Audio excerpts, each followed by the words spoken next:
Welcome to DevOps Accents, a podcast on everything around DevOps, public cloud, and cloud-native topics, with your hosts, Pablo, Leo, and Kirill. Hello, everyone, and welcome to another episode of our podcast. And this is the number 20.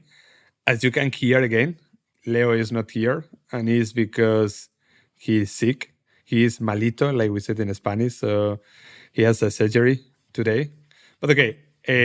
We love you. Yes, malito. It's a lovely word. It's like when you say sick, but you're a kid, you say, I am malito.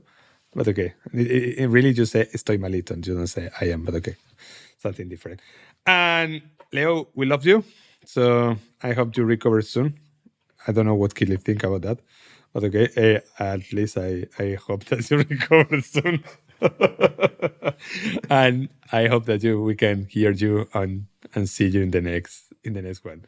So today then it's only Leo. Leo is not here. Kirill and me. We don't have a guest either. So it's only we two. And we have many interesting themes to talk because Kirill, he wants to talk about several themes. And we are going to start to talk today about something very interesting. But first, remember, we're going to be in the DevOps Days in London. I have to imagine that when this episode is on the air, we are already going to be there because the DevOps Days in London is correct me if I'm wrong, Kirill, the 20th and the 21st of September, no? 21st and 22nd. 21st and 22nd. So we are going to be in London in case that you are there or you were there. Depends when we release this episode. So it will be a pleasure to see you or it was a pleasure to see you. Depends because this is like a travel machine. You never know. So, but we are going to talk about many things today. And one of the most important things that happened during the last weeks or last days, because everything more or less started last week, is what happened with JavaScript and all this fight and all these people who is leaving JavaScript. So can you explain better, Kirill, what is happening with that? I don't know exactly. So I think it's with TypeScript. And I never used I used to be a front-end guy till 2012. So I'm out of front-end world for more than a decade. But basically there is this, I think it's a technology called TypeScript developed by Microsoft. And it's basically like an extra layer of capabilities for JavaScript that adds types basically to JavaScript. So JavaScript itself is not typed. It's not like Java where you have to say that that's the string and that's the integer. It's more like Ruby where you don't explicitly defines the type of the data. And then TypeScript, I think it has the static typing as well as some other features. And it's Microsoft developed and maintained, and it's like a big thing and very popular tool. And some people call themselves TypeScript developers. And what happened is, to simplify it, one developer or one group of developers of one particular open source tool said, we don't want to use TypeScript anymore in our open source free tool. We will just use plain JavaScript. We don't need TypeScript. So they evaluated that there is no benefit for them to have TypeScript in this particular open source library. And they were like, okay, we just remove it. And the tool is, I think it's Hotwire from Hotwire. Rails developers from Search Signals and the Rails community. But I'm actually confused if is it just Hotwire or is it Turbo? So basically the whole framework or set of libraries for simplified JavaScript development from Ruby and Rails and guys and Search Signals company gets rid of TypeScript completely. But even they were complaining about the idea that this concept that we have been talking many times in this podcast, the idea that you are a free developer and you are giving a gift, you are working for them, and even after many years working for this project, it's the same thing that we talked a few weeks ago about Terraform. After all these months, after all these years, after all this work that you give to them, all this gift that you them for free, they don't want the gift that you are giving to them. And then it's something like, for example, in this case, they drop off everything. And it's something like, okay, all this year working for them, and now you want to delete all my job. So it's again the same problem, no? Yeah, you're right. It's similar problem for all open source projects. I think what made this one especially noticeable is that the reaction of community is just out of proportion. because there was one guy who just goes to repository of Turbo, I think, and he just deletes the whole code, opens pull request, is like, well, it's like, fuck you, I don't like that you remove TypeScript, let's remove the whole open source tool. I was like, oh, okay, please, what? And the DHH, the CTO of 37 Signals, and the companies actually like invest money into this open source tool, but they're not HashiCorp. They have products that they make money on, and then open source is like you said, it's a gift. They give it for free. Yeah. And DHH was like, the fuck, like why? And then there was another pull request offering like, let's remove DHH from contributors list because he's bad. Like now the guy who created technology or sponsored technology, let's just get rid of him completely because we don't like the change. Yeah, and my favorite example was one guy wrote on Hacker News, I think, something like, I've never heard about this open source library, and now I heard about it because of this news, and now I totally hate it. And I'm totally against, and I will never use this library. Like, but you never used it. Like, you did not know Turbo exists 1 week ago, and now you are annoyed that this free tool exists and they did some change. It made lots of noise. And even there were many pull requests, for example, commenting, because this is something else, no? That you are not using the pull request to add code. You are using the pull request, because I was checking some of those pull requests. You're using the pull request to add your opinion, because it's something like, okay, I open a pull request. You need to check the pull request, and even it's a public way to express what you think. And even there were some of the pull requests that it was because there is a pull request. There is a comment wrote by David Heimever, the person who created Signal 7 and Basecamp, and there is a pull request that is like a joke of what he said. Something like making a joke of everything. So it's like a completely third world war, because everyone is fighting with each other. It's in the way. But like children, Yes. It's not like some adult discuss like, no, like you don't like TypeScript, I don't like you now. Like, Yes. What? But we back again to the same problem as always, no? When you have open source and you have a community who can decide what is good, what is bad, at the end is what happened with many things. Maybe I'm going to say something very bad, but it's what happened with, for example, with democracy, what happened with everything. If you give the vote to everyone, so the weight of the vote of every person is the same. So, and it's what happened in the community. If 10,000 people who is working decide something, maybe they're wrong, but the decision of the big group is a decision, the final decision, because that's all. So it's what you're telling. Maybe you never heard about anything about Turbo, but okay, now Turbo is the most horrible thing ever happened in my life. Could be. I think the curious case with open source is that it's never about the biggest group voting for this or that change, because it's not like the whole community now hates this change.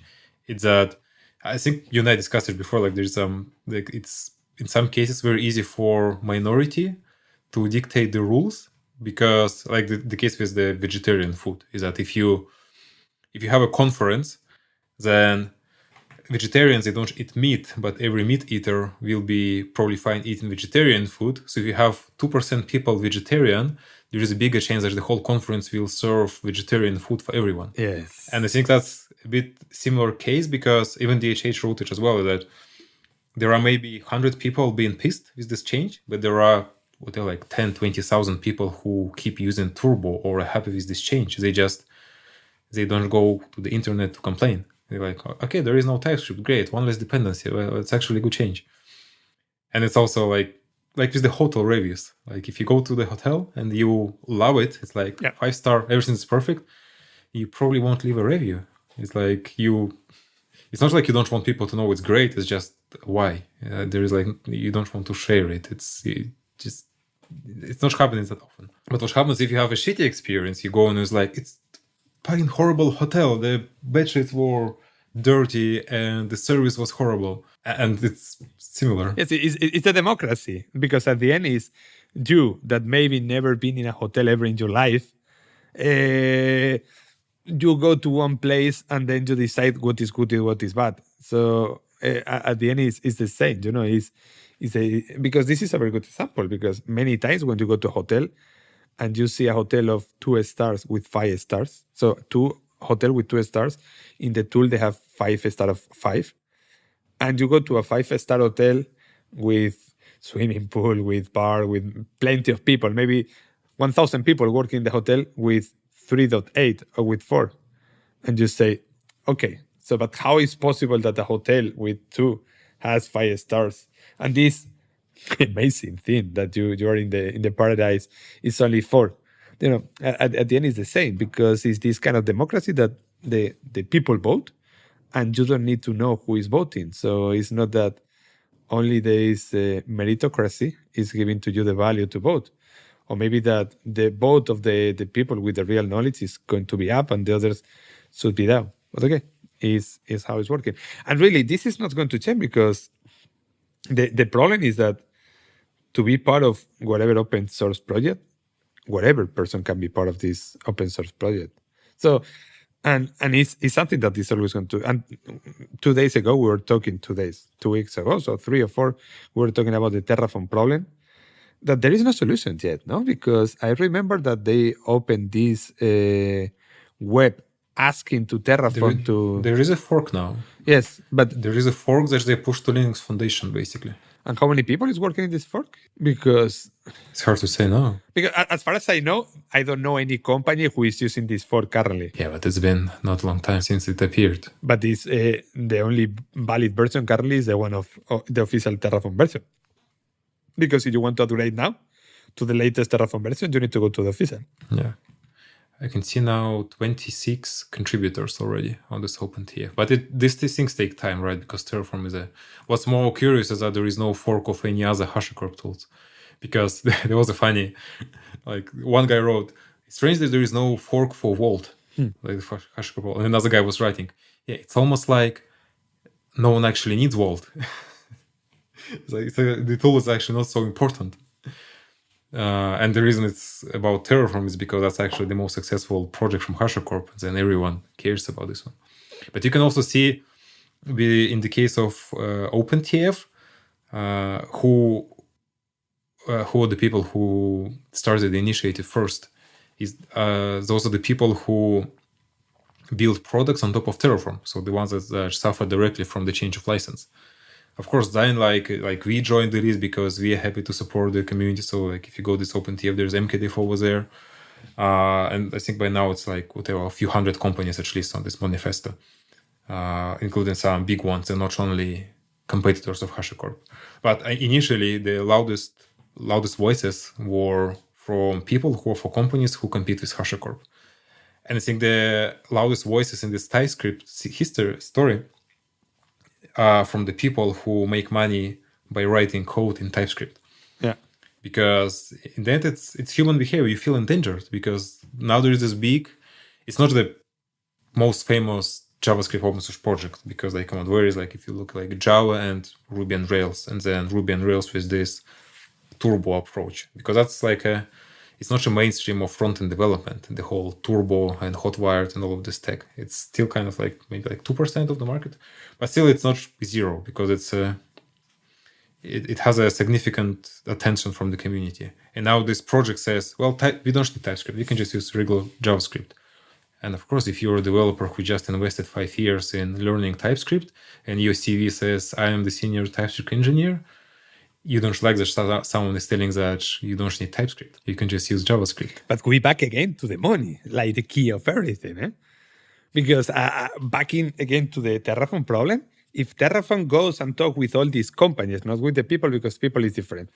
Because individuals could be heroic in some moments, but companies is money. If Terraform HashiCorp goes to all these companies and says, okay, let's do something.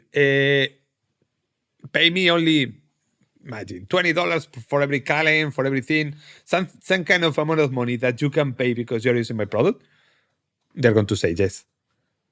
Of course that they're going to say yes.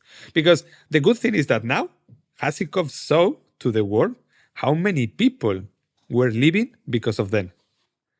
Because when you think he said, okay, no, it's only one company or two. No, it's only, imagine, Pulumi and 2 or 3 more. But it's not like that. It's hundreds of companies that were, leaving because of HashiCorp. And if they make an agreement, a contractual agreement, that this is, I think, what HashiCorp wanted to do because of the intellectual rights. And at the end, I had to imagine that all of them are going to leave the manifesto, and all of them are going to back again to the past. Because if today you only have 26 people, if you compare with the people that you have currently working in the repo, in the official repo, 26 people, they cannot do that. Unless one of the 26 people is one of the main developers of the project. Yeah, but as we know, the HashiCorp dedicates 5 developers to Terraform, so 26 is already better. Yes, but they have 26 people, but none of those is, for example, with Google, as soon as there is a new product in Google, with Amazon, as soon as there is a new product of Amazon. They are not going to be at the same time, because as soon as one product appears in Google Cloud, in Amazon, in AWS, and whatever, automatically it is in Terraform. But with the new version, no. It's not automatically in Terraform. It's not, with Amazon, no, it's not the case. You can see actually, for example, the features that's like event bridge pipes. It took like 5-6 months for some open source developer to add this feature to Terraform. There was no like instant HashiCorp support for this service. And that's the same for any AWS service. It's community and maintainers of AWS provider. And sometimes there's 5 HashiCorp developers who do this, but there is no instant support. Because Amazon has CloudFormation. They have their own tools that they maintain. I don't think there is like someone working day to day. Google, different case, because Google never developed something like CloudFormation. So I think they're even dependent in some way on Terraform. Because it was the alternative, Cloud Config. More or less, yes. Something else that I want to talk is, because I'm going to talk about something that maybe you're going to say, okay, this is nothing to do with IT. Okay, there is a new company a new IPO in the Nasdaq, and the company is called ARM. This is a company that is a license to create designs to create microchips, and maybe most of you have read about that. They started yesterday, and they started with a lower price of 55, something like that, and they go up in the market, and they are very good. But this is opening a door, and this is opening a door of what's happening with the chips. Because, for example, a few days ago we had this new iPhone 15, and this new iPhone 15 that is using this new microprocessor that Kirill can talk about that better than me, with these 3 how is nanometer? Thank you. Do you see how you can talk about better than me about that? About measurement units. And all this work that you have in China with Huawei, and all these things is related to, for example, one book that Kirill was reading the other day that is called Chip War. Can you explain a bit? Can you talk a bit about this? How is working all this chip movement, and why Taiwan is there, and what happened with Huawei, what happened with Samsung, what happened with Intel, and why all these countries they want to fight, but they don't want to touch Taiwan. Why Taiwan is always something like the man in the middle that nobody will put a bomb in this country. I will make a war with Taiwan, but I will never throw a missile or a rocket in your country, because I don't want that some kind of rocket go to a factory, because maybe if the rocket go to this factory, it's the end of the world. So explain that, please. I would say, I read this book because it just reminded me. I saw the tweet 1 month ago. One guy was writing as a joke. He was writing because there was all the news were about COVID till the war started, and then all the news are about the war in Ukraine. And then there was this news about superconductors. I'm not sure if you remember, something like 2 months ago. Yeah. There was a research from Korean labs that they claimed that they invented superconductor. And the guy was writing Twitter today I decided to stop being an expert on pandemics and geopolitics. Today I decided to be an expert on superconductors. So I don't want to sound like this guy who has now read one book and is an expert on regular conductors or semiconductors. But yeah, there is this book, Chip War, that I highly recommend to read. I think everyone should read it, because it basically explains how modern world works, because it also shows you why semiconductors are basically at the center of everything. And it starts with 1950s right after the war, about how semiconductors were invented, how the manufacturing process evolved up till today. So the guy, Chris Miller, right? I'm not sure. The name is just to be a bit more professional with the naming. Yeah, Chris Miller. He's writing the story from various first semiconductors, because initially it was like a glass bulb with some wires inside. So a semiconductor was like this huge stupid thing, like a bottle of water. And then you have a computer, you have like 20,000 of them, you have a building. And that's why computers were so big, because they consisted of semiconductors. One semiconductor was so huge. So one computer was the size of the building. And then it kind of evolved, like the people figure out in Silicon Valley, and that's why it's called Silicon Valley, that you can take a wafer of silicon, wafer I think it's called, and then you can burn on this wafer of silicon a semiconductor with the process called lithography. So you have a light, you have a lens, and then you have some pattern, and then chemicals react on the silicon wafer, and like voila, you have semiconductor, roughly speaking. I'm sure anyone professional in this area probably will like have some comments about how to explain this, but that's how I understood this. That's how it was explained in the book. And then initially in 50s or 60s, it was enough you could really actually take any lamp and any lens and make a semiconductor, because semiconductor was still quite huge. Imagine you have like this sheet of silicon, and you can put like 2 semiconductors on it. That's it. And the whole story of improving semiconductors is about how to make them smaller. So they go smaller and smaller, then at some point the regular light is not enough, so you have to use ultraviolet light. And then at some point ultraviolet light is not enough, so you have to use deep ultraviolet. And the current iteration is using the extreme ultraviolet, which I'll talk about in a second. But in parallel, when companies in the US started producing the semiconductors, including Intel, so there was like one company, Fairwinds Semiconductor or Fairchild, I forgot the name, that then people from there co-founded Intel, and then Intel started building their own factories.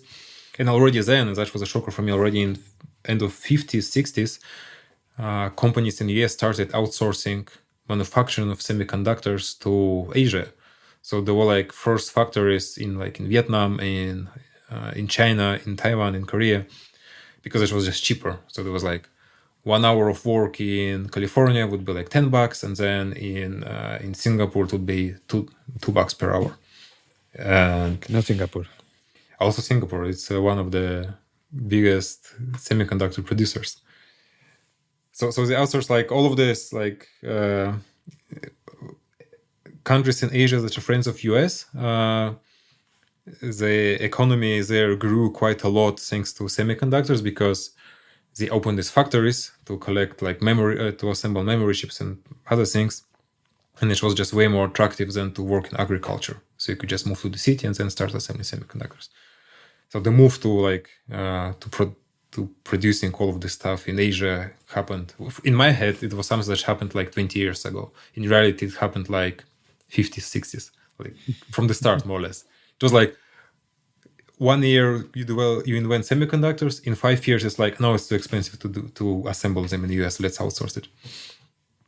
And yeah, basically like the Intel was the biggest one, and they came up with the architecture x86. And one of the smart things that Intel did was they came up with the processor that is generic enough. So something that it's not used for memory, it's not used for storage, it's really programmable chip that you can use for computers. And at that point, US was losing a lot to Japan, because Japan like dominated memory chips. And Intel and US managed to pivot away to these generic computer chips with the architecture called x86, which is now in every computer that we use. Mm-hmm. But this is in the 90s, more or less, no? I think it's like 80s. 80s, 90s. Because it sounds like in 70s, Japan overtook US in terms of producing all the memory chips. Plus, Japan kind of won the battle for consumer electronics. So they were like, okay, US invents cool chips, but we will invent Sony Walkman with the chips. So they just were better with consumer products. There was like one story that... Wow, in the 78, sorry to interrupt you, 78. So, wow. The x86. Yes. Yeah, and this was funny because in the book it describes like there's this company Texas Instruments, one of the inventors of semiconductors. They built a calculator, but they never managed to build a product out of this. But then Japanese, they actually built a mass-produced calculator, and something like over 90% of all calculators at some point were just built by Japan. So the US was like in a very bad situation with all this advanced technology till Intel came up with x86, then they pivoted to this generic processors. And what book also describes, and what's important in terms of what you started talking about IRM, is that x86 is actually not so great in terms of architecture. So it's not the most efficient, best processor architecture out there. It's just the one that is everywhere. That Intel, they didn't want to like play around. They're like, okay, x86 works for us. It's good enough. Let's just sell as many computers, PCs, and then chips for data centers as possible with x86 architecture. And they just focused on this for last 40 years. And that's why they're not in a really good shape right now, because they never pivoted to the next direction. And what IRM did, and I think it was like co-founded by Apple initially, is that instead of building chips, they just came up with an architecture that it has like a simpler instruction set, so it's easier to program and it's not so advanced as x86, but it has benefits like it's more energy efficient. And I think they don't produce any hardware. They just licensing ARM architecture away. So they say like, if Apple wants a chip in smartphone, here you can use IRM, just pay us some license fee. If I understand correctly this part. But it's in every cell phone in the world. In the 100% of the cell phones. Crazy. Yeah. And there was this moment in 2005 or 6 when Steve Jobs comes to CEO of Intel, I think Ottanelli or something like this, the guy, and he's like, make a smartphone chip for us. And the guy's like, no, it's too expensive, and like the market size is not so big. And then the CEO of Intel had to say like, yeah, okay, actually like I overestimated complexity and I like 10 times, and I underestimated market share 1,000 times, because of course Apple did iPhone and they did it with ARM.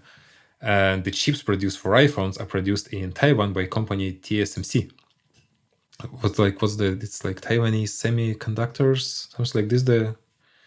And the story of this company for me is probably the craziest one, because for me it was like a revelation how the industry works. Because like when you read like Amazon now has Amazon Graviton chips, for me it was like, so what does it mean? Like they now have a factory that builds the chip, so how exactly does it work? And then the book explained this to me. And how it works is that there was the guy, Maurice Chang, he's from Intel, and he's already, let's say at that point he was like in his late 50s, 60s. And he comes to Intel and says, let us produce chips for others. So we have factories, and this factory to produce chips is like extremely expensive. And it just became like, let's say like in 90s, it would cost like 100 million. Now to build such factory, it costs over $20 billion. So just too much for anyone. And he tells Intel, well, let's, instead of only building Intel chips, we can let anyone else to design chips and produce it at our factories. So kind of detach chip design from chip production. And the guys at Intel said like, nah, like a stupid idea, like go away. Like you're old, like it's time for you to retire. So he goes to Taiwan, and together with Taiwanese government, they launch TSMC. And the idea of TSMC is that they only produce chips and they never design any chips. So there is software, and software to design chips is like, it's available only from 3 companies. All of them are from US, but one of them is kind of co-owned by Siemens in Germany, where you can design the chip. And then you give this design to TSMC and they produce the chip for you. So when you see like an Apple silicon chip like M1 or this A17 Pro in the new iPhone, it's a team of engineers or chip designers in California, or actually some of them are also in Bavaria, for example. There is a big chip office of Apple. They design the chip, they give it to TSMC, and TSMC prints like 20 million chips for Apple and ships them to China, and then it's assembled in China. There are no challenges that we couldn't overcome. Whether it is immediate infrastructure problems or planning a future project, We won't simply answer your questions. We become a part of your team to help you complete the mission.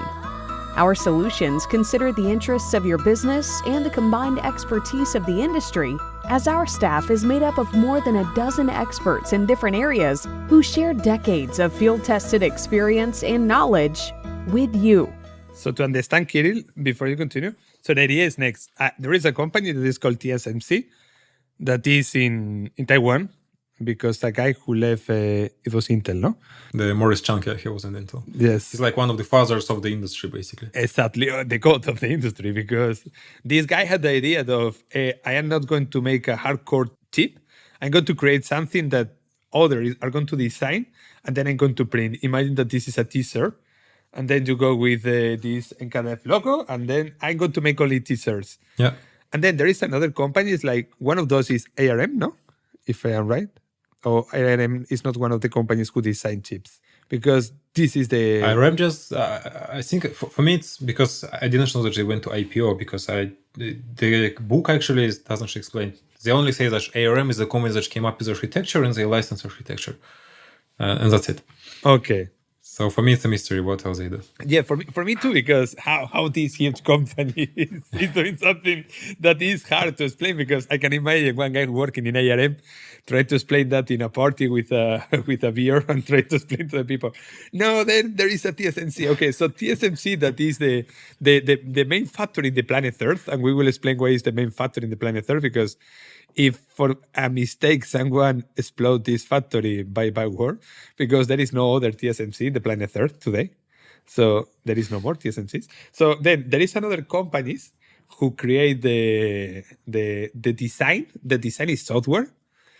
It's a code, and then I send this software to TSMC, and there is a number of companies, it's only 3, and send that to TSMC, and TSMC is the one who print that.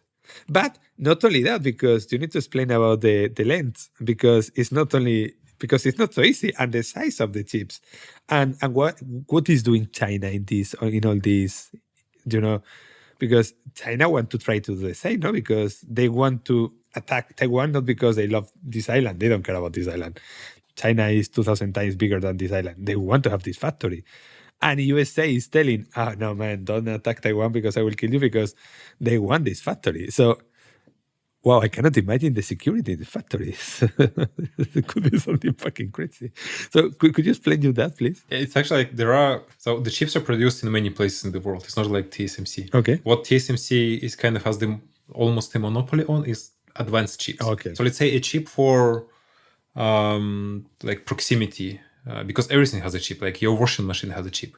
That's one of the points of the book, is that absolutely everything. Like China imports more chips in terms of like the billions of dollars more than what Saudi exports in oil. Wow. Just for the numbers. It's insane. It's the most important thing, right? Because everything has it. It's microwave, the doorbell, like everything right now has a chip. The car, like the numbers, like in modern BMW or Mercedes, there is like 40,000 chips, semiconductors inside, and not all of them are produced by TSMC. What TSMC is doing, they produce the most advanced chips, like the most complex and primarily ARM chips that are in your smartphone, for example. Okay. So if you need a chip that just like, because a memory card is also a chip basically, and that's where the Japan kind of won the war with US in 70s. And these memory cards are like I think 20% of them are produced in Japan, and then whatever 40 in Korea, and so it's distributed more or less, because you don't need extremely complex technologies to produce most of the chips. The Texas Instruments, the company that invented semiconductors, or one of, they're still huge. And they still produce many chips, and they just focus on the smaller analog chips that are not that advanced. But in terms of advanced chips, there used to be 4 big companies that had their own factories. That's Intel, Samsung, TSMC, and AMD. And today it's just 3. It's Intel, TSMC, and Samsung, because AMD at some point they decided like it's just too expensive for us to keep improving the process. It's just they couldn't handle it. And sorry to interrupt you again, but even doing that now is better than Intel. You know what is happening to AMD after they said, I don't want to have the factories because I am going to use TSMC. Yeah. So I am going to move all these my manufacturing to them, and I am only going to be the one who design. It's super good for them, better than ever. It's basically like the idea, it's very concentrated. And the reason Samsung has also great factories because they build chips for Samsung phones. The issue is as a company like Apple, you don't want to let Samsung produce. The first chip in the iPhone, the very first iPhone, was produced by Samsung. Then it was TSMC, basically. Because you don't want to give your design to Samsung to produce an iPhone chip because Samsung builds smartphones. So there's a conflict of interest. So they have a factory. The factory is quite advanced in Korea of Samsung. It's just that Samsung does not guarantee that they will not steal. And TSMC gives you this guarantee. They we just produce. We have this incredible factory. We always try to produce better and better chips, the better processes, but we never sell an iPhone or an iPad or a MacBook. We don't compete with Apple, we don't compete with Intel, we don't compete with NVIDIA. Crazy. And that's why it's all there. And the second reason it's all there is because the whole process is so incredibly expensive is that for NVIDIA, it doesn't make sense to have their own factory to produce chips. It's like, okay, we need now, just to start NVIDIA as a company, they would need 20 billion. Just to open a factory. It's like, that's not how you start a new company. It's just unreasonable. It's like, as a startup today, you don't start with your own data center. You use Amazon Cloud or Google Cloud. Roughly same idea, right? And the benefit of having everything in TSMC's hands is that there is like this synergy that there are so many companies producing and designing chips that TSMC can always improve how they produce chips and improve the technology of chip production.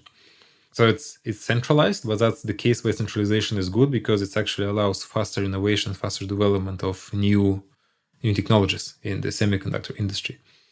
But you mentioned lenses, and that's for me was the most mind-boggling part of the book. Yeah. Because I said before that the whole improvements in semiconductor industry is driven by making them smaller. So on let's say on a square centimeter of space, you used to have 1,000 transistors, and now you have trillions of them. And that's kind of the path that was happening over the last 50 years. But how do you, because the process is the same, the light, the lens, and then you print with chemical something, roughly speaking, again, because I'm horrible at physics and all of this stuff. But to make ever smaller transistors, you need smaller light and you need better lenses. And the peak was around beginning of 90s. Intel was we're using deep ultraviolet, and the length of deep ultraviolet is 130 nanometers.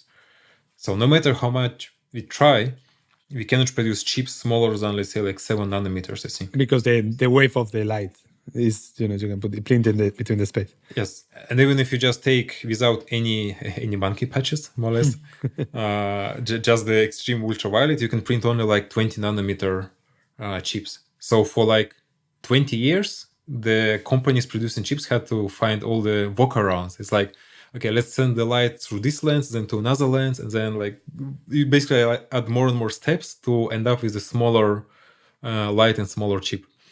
But there are limits to this, and this was calculated by 2020 something, it would stop working. The Moore's law would not scale anymore because you cannot shrink this stupid light any further. That's it. You reach the smallest transistor, and what was crazy is that at some point, the silicon layer with transistors was something 2-3 atoms thick. And because it's so tiny, there was some quantum physics related events that were disrupting the silicon layer. It's just too small. It's different physics is in game at this point. So they had to instead of having the 2D transistors, someone came up with the idea of 3D transistors, which are more robust, and basically the silicon layer doesn't break. So with Intel and Andy Grove, I think the founder of Intel, more or less, he knew, and he wrote this book only Paranoid Survive because he was this guy that's we always need to think about who will disrupt us, who will kill us. And he's the guy responsible. Like a Russian guy, no? but then he was the guy responsible for resurrecting the semiconductor industry in US after this Japanese issue, because he was the one to see that, okay, we actually need to focus on microprocessors for computers. And that's how it turned around. So he said, like, in 20 years, we will run out of this deep ultraviolet spectrum. We will not be able to use it for smaller chips. We need to come up with something else. And the next after deep ultraviolet goes extreme ultraviolet. So it's a bit like iPhone names, like Pro, Max, ultraviolet. And then this extreme ultraviolet wavelength is something like, I think it's 10 or 7 nanometers. So it's like 10 times smaller. So then you can build chips that are smaller than 1 nanometer in theory, eventually. Okay. But at this point in 90s, like no one knew that it's even if it's possible or not. It's like the flying to the moon. It's like, can we fly to the moon? In theory, maybe yes, but we have no idea. But Intel was open to invest into this because that's the future in the end, and TSMC as well.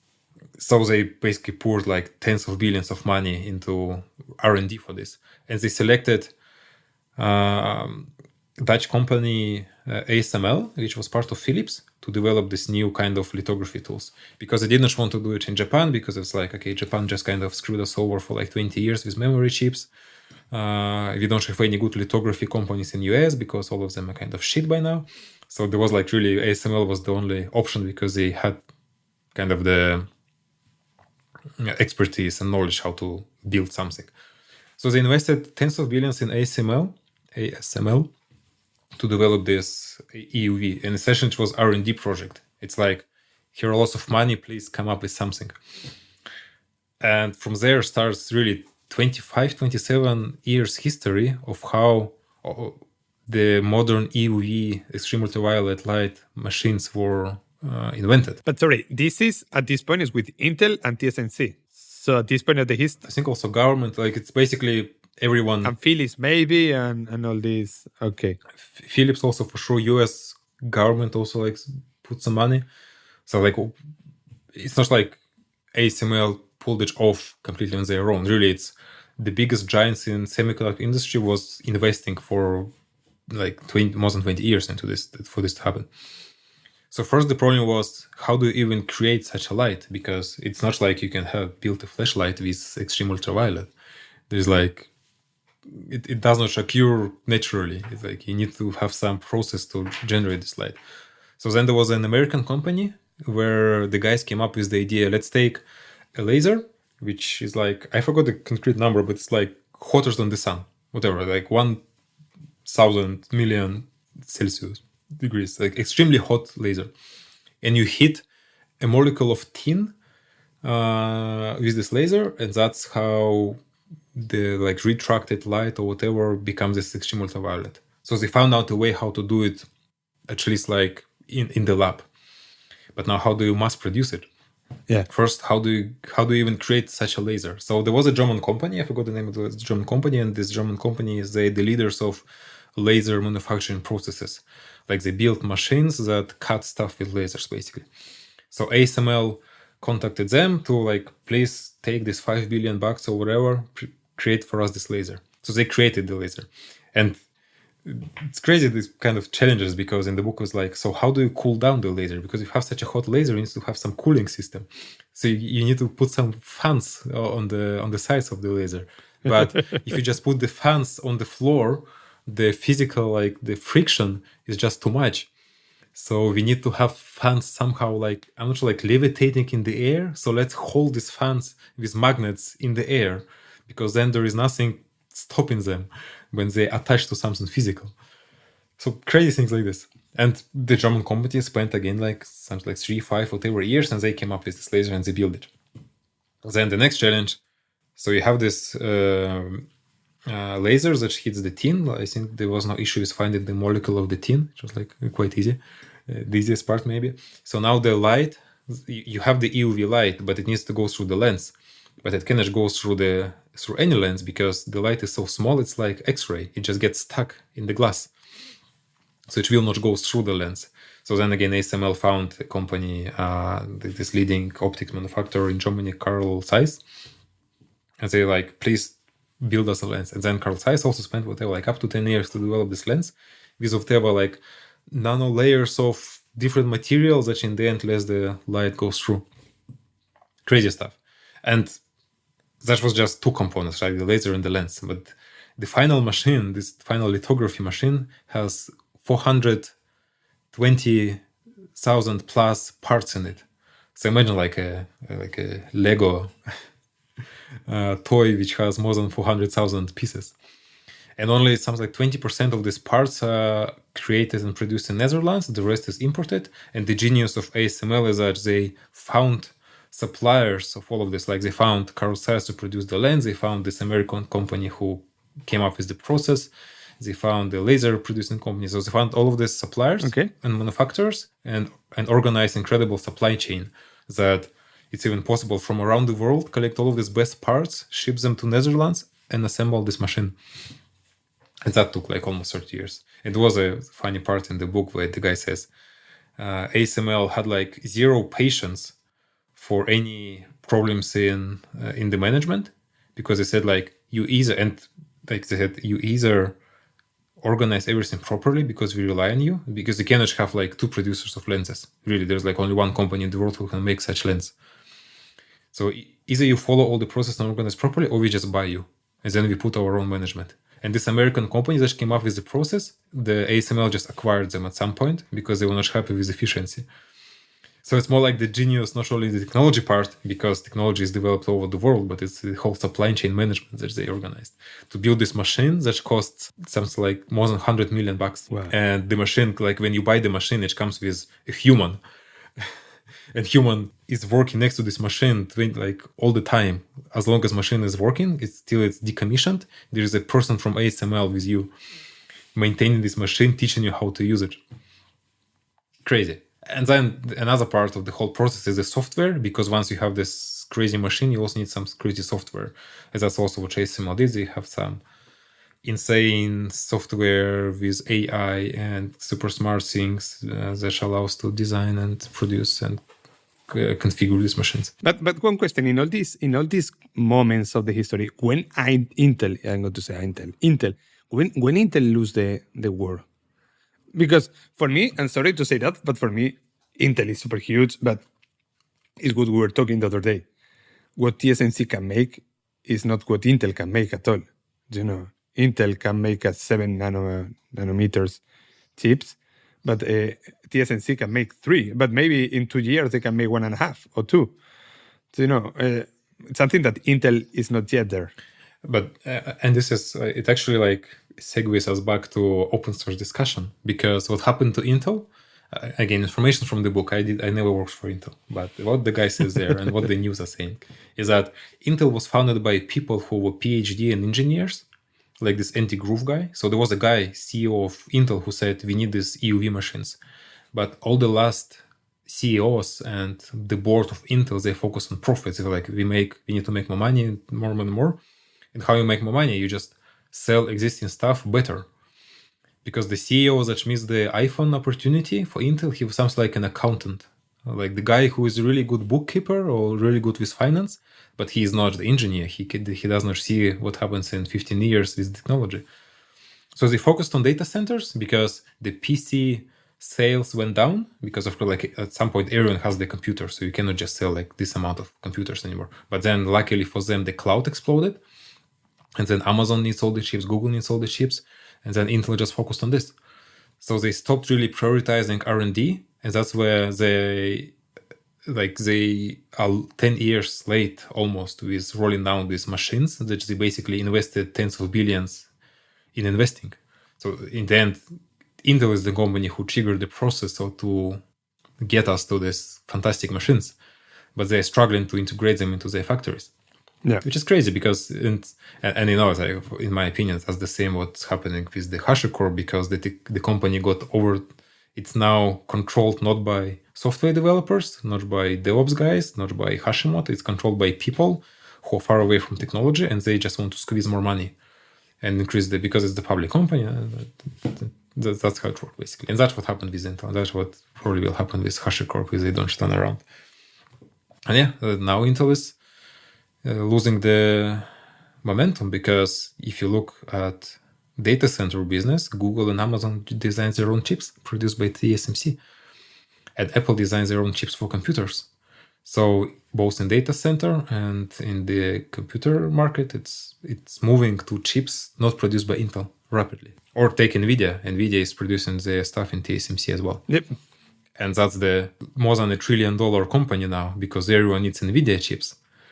And again, Intel could, and they have all the money and capabilities to do this. They focused on some other stuff. So they missed the ARM and smartphone market. They missed the AI or GPU market. And let's see what happens in the next 20 years to Intel if they shut down the factories. Yes. It's crazy that because even if they imagine that they shut down the factories, again, one of the biggest one will shut down the factories because AMD, they made that. Now imagine that Intel, they do the same. So at the end, you are making bigger and bigger this monopoly of TSMC. It's true what you're telling that if you want to make a not super special chip, you have many factories in the world because I can imagine that the toys of my kids, they're using TSMC chips. So I have to imagine that maybe the main board is something like something this size, okay, it's 20 centimeters only to have a voice chip. But when you want to go to this reduce, and is what we were talking the other day, what is the benefit to have these not 7 nanometers to jump to 3 nanometers in this iPhone 15? Because we back again to this tweet that iPhone X 990 $1,000, iPhone 11 $1,000, iPhone 12 Pro $1,000, iPhone 13 Pro $1,000, iPhone 14 Pro $1,000, and this new one iPhone 15 Pro $1,000. At the end, for iPhone and for many other companies, they need to improve the speed, but reducing the cost. And the best way to reduce the cost is reduce the components, and then you can put more themes. Because at the end, even you have a limited space that is an iPhone. You cannot have a box where you put your shoes and you go calling with this huge box. It's the same that happened with a MacBook. At the end you have a little thing that normally is even not hot. Not like today because mine is today hot because it's hot weather today here in the island. But they're reducing and reducing and reducing, and at the end they are getting and getting. So it's a fantastic history, it's something that is crazy. And when we were talking the other day, I was thinking and reading, and I said, wow, it's something impressive because it's something that you see every day. It's something that is in your normal life, and it's what you were telling before. You touch many things in your life, and many things they have a chip.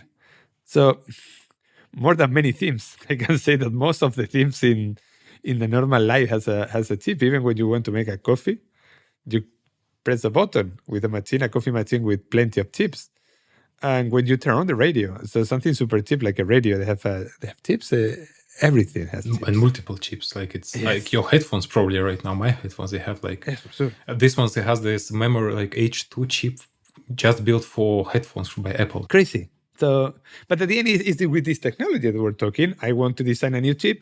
I'm going to make a software for this chip, and now I send to the printer, and I have a new T-shirt with the new logo. So, and this is the way, and it's fantastic.